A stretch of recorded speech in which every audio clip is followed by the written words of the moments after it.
disse essa semana que a regulamentação das redes sociais no país é inevitável. O tema divide opiniões e a gente vai acionar Ana Rebeca Passos ao vivo, só para entender, né, Ana, o que é que muda caso essa regulamentação aconteça.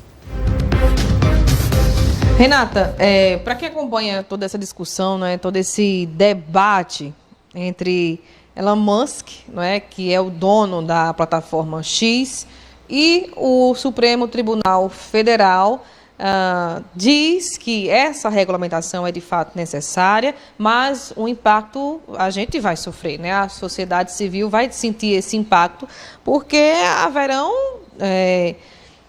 regras, não é? Mais regras, na verdade, na utilização das redes sociais. Vamos tentar ser o mais claro possível.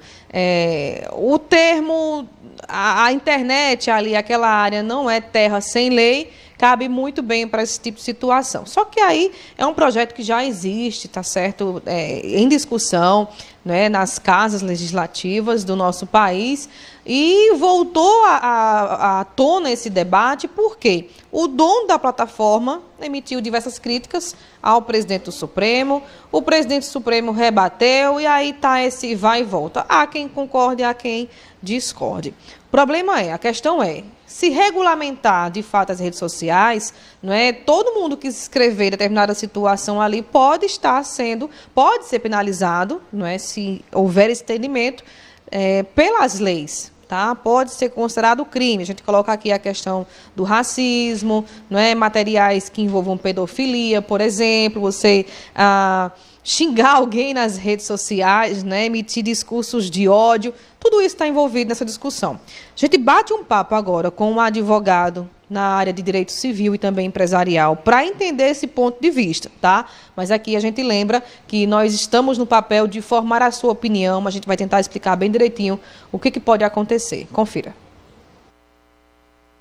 Glauco Gonçalves, especialista em direito civil e empresarial. Glauco, bom dia para você, bem-vindo à Rádio Cidade. Se esse debate de fato for concretizado em relação à regulamentação das redes sociais, tem algum impacto para a gente, não é? Sociedade civil, população no geral? Bom dia. Bom dia, Rebeca, bom dia a todos os ouvintes da Rádio Cidade.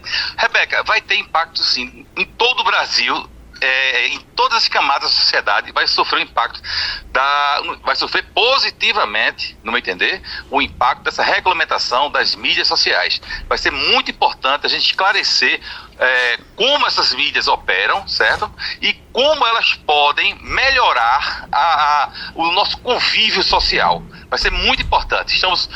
O Congresso Nacional está debruçado sobre a matéria, iria apreciar o projeto do qual o relator foi o deputado Orlando Silva, mas aí voltaram atrás e vão reavaliar um melhor projeto de lei para que seja aprovado o mais rápido possível.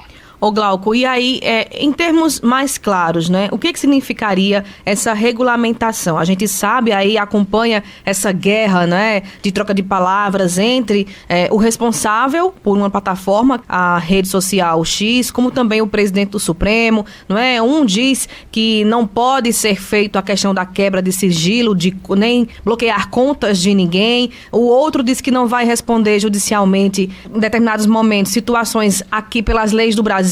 Enfim, em termos gerais, não é? Essa regulamentação pode acontecer? A liberdade de expressão não está em risco com esse projeto de lei, em momento algum. Temos que entender que a liberdade de expressão, ela não é um bem absoluto. Ela está limitada ao Código Penal e à própria Constituição.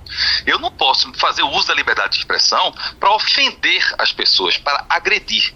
Por exemplo, você é um jornalista renomada, você não pode divulgar do jeito que você quiser e bem entender racismo. Você pode defender o racismo e alegar que é liberdade de expressão? Não, evidentemente que não. Então, as mídias sociais, ela também tem que ter limites. Ela não pode permitir discurso de ódio, discurso misógino, certo? Difundir pedofilia. Não pode. Então, tem que se criar mecanismo para punir quem esteja, certo, agindo à margem da lei. Então, a regulamentação vem para isso. E outra, além de esclarecer, deixar bem mais claro, certo? O que é calúnia, injúria e difamação nas redes sociais, certo? O projeto de lei também quer limitar o poder das Big Techs para que elas não manipulem a opinião pública. A opinião pública deve ser formada naturalmente e não porque um certo empresário, um certo bilionário deseja tratar de um assunto mais A do que o assunto B. Já pensou o empresário chegar assim e dizer, não, eu agora vou fazer uma campanha no Brasil, certo, para dividir o Brasil. Eu quero dividir o Brasil. E ele pega o algoritmo e faz com que as pessoas, toda vez que acesse a mídia social dele, a primeira matéria que vai ter vai ser: vamos dividir o Brasil, porque é bom dividir o Brasil. Então, esclarecer como funciona esse mecanismo, certo? É mais do que tudo necessário. Regras claras. Todos nós estamos sujeitos a regras. A mídia tradicional, a Rádio Cidade, ela está sujeita a regra. Ela tem responsabilidade.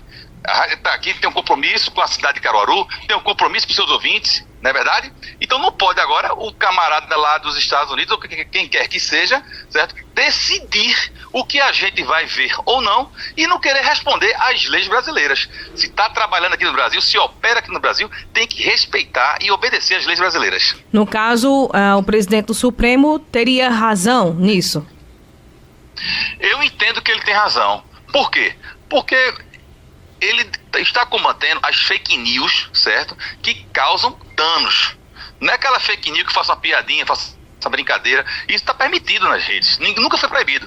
Mas a fake news, certo? Que ultrapassa o limite do Código Penal, ou seja, que ela ofende a pessoa, ofende a honra, a dignidade da pessoa humana, essas fake news têm que ser combatidas.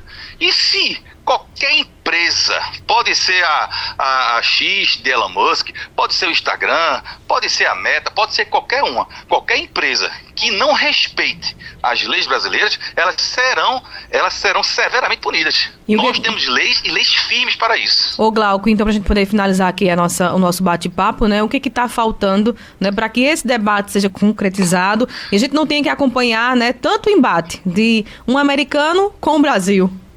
Olha, esse embate não interessa pra gente, não. A gente tem que se preocupar com o nosso país, com a nossa sociedade, com o nosso povo.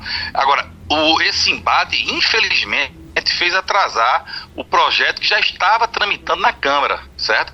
Então vai recomeçar tudo de novo. Porém, se a Câmara não se posicionar, aí o Supremo vai se posicionar. Aí vão reclamar: eita, mais uma vez o Supremo se metendo em matéria política, mais uma vez o Supremo se metendo nas coisas do Congresso. Não é isso. O Supremo será chamado sempre que necessário na omissão do Congresso. Se o Congresso está sendo omisso para regulamentar as mídias sociais, o Supremo vai ter uma posição. Não pode ficar terra sem lei. Não pode ficar a gente submisso a qualquer empresa. Esse país é soberano, esse país tem regra e tem que ser respeitado. E é respeitado. Ô Glauco, há quem discorde dessa decisão, né, dessa possibilidade da regulamentação das redes? Há quem discorde, sim. Geralmente são pessoas que não entendem que liberdade de expressão não é liberdade para cometer crime.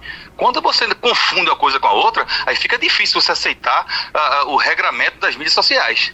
Você fica, muita gente se escuda: não, minha liberdade de expressão vai ser atacada, vai ter censura nesse país. Não vai ter censura. Não é questão de censura, é questão de que eu não sou livre para falar tudo aquilo que eu quero, porque eu estou limitado à lei. Eu não posso te ofender, eu não posso te humilhar, certo? Eu não posso te injuriar, porque já está no Código Penal. Calúnia, injúria, difamação está há décadas no Código Penal. E é respeitado. Agora, nunca houve tantas ofensas em volume industrial como está tendo agora pelas mídias sociais. Então é isso que nós temos que combater, porque o discurso de ódio só faz mal à sociedade. A sociedade perde como um todo. Então, as pessoas que estão discordando é porque não compreendem o limite da liberdade de expressão. Não entende, acha que é possível caluniar, injuriar, né, nas redes sociais. E isso não pode acontecer. Então, enquanto houver essa dúvida, não ficar claro, essas pessoas vão contra esse projeto de lei. Infelizmente. Muito bem. Glauco, obrigada, viu, pelas informações. Glauco Gonçalves, especialista em direito civil e empresarial, por bater esse papo com a gente. A gente vai continuar acompanhando esse processo, né? Bom dia. Bom dia, Rebeca. Bom dia a todos os ouvintes. Um abraço e até a próxima. Pois é, o debate é longo, viu, minha gente? Mas deu para entender aí, né? O Glauco trouxe esse ponto de vista, né, de quem acompanha essa discussão. E o que a gente pode entender é basicamente isso. Não é porque eu sou dono de uma plataforma, de uma rede social, que eu posso ali fazer o que eu bem entender, já que essa plataforma está em um determinado país, nesse caso o Brasil. Não é? Então, o entendimento é que se ele cometeu, no entendimento do Supremo, tá, algum tipo de crime nessa rede social, o Supremo pede que ele seja, não é, que ele responda criminalmente pelas leis brasileiras. Mas esse debate vai ser longo ainda, tá, Renata? A gente vai trazer o passo a passo. Né? A cada momento que houver uma alteração nessa discussão, a gente traz para o ouvinte Rádio Cidade. E lembrando que é um projeto que já existe, foi aprovado no Senado em 2020, foi para a Câmara dos Deputados, né? Deu uma paradinha aí, mas agora volta de novo essa temática. A gente continua acompanhando. E, de fato, assim, no meu entendimento, né, é organizar as casas para que as pessoas não façam o que bem entender nas redes sociais sem serem responsabilizadas por isso. Mas aí fica, não é, o ouvinte Rádio Cidade a omitir a formar a sua opinião sobre esse assunto. Renata. Obrigada, Ana. 10h28, WhatsApp Cidade.